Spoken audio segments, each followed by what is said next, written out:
On observe des bilans qui sont défavorables à la rivière, dans le sens où on lui prend plus qu'elle n'amène. Les cailloux que l'on extrait, on les extrait dans une échelle de temps très rapide, avec des grosses quantités, qui sont sans rapport avec le transport solide et l'échelle de temps qu'il faudra pour compenser ce manque. Et si vous extrayez, il y aura un déficit. Elle va chercher à compenser ce déficit sous forme d'érosion. Et l'érosion va s'appliquer soit sur les berges, donc une érosion latérale qui va manger du terrain, ou alors elle va s'appliquer sur le fond du lit. Et dans ce cas-là, on va assister à de l'incision du lit.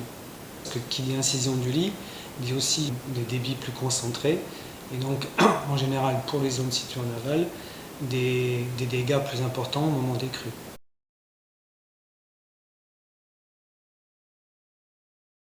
Un traitement dur entraîne une réponse dure. Prenez une gouttière, vous faites descendre une balle de ping-pong. Ting, ting, ting, elle va descendre comme ça.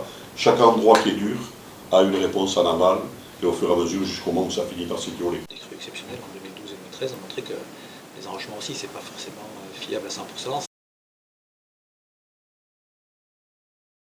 Donc là, on a des exemples aussi, par exemple sur le littoral méditerranéen, où on sait que du fait des extractions, du sevrage en matériaux, les plages ne sont plus réalimentées par les rivières, et donc elles s'érodent d'autant plus. Il faudra quelques siècles pour compenser ce qui a été enlevé en 30 ans. Et un peu l'ordre de grandeur. Depuis plusieurs dizaines d'années maintenant, les extractions en lits mineurs de cours d'eau sont interdites. C'est vrai qu'il n'y a plus d'extraction en lits mineurs. Là, on se rend compte que les impacts négatifs sont effectivement très importants. Les ministères, en particulier de l'environnement, ne sont pas pour l'extraction de matériaux. La loi carrière est assez complexe et a suffisamment ficelé les choses pour que ça ne se produise plus.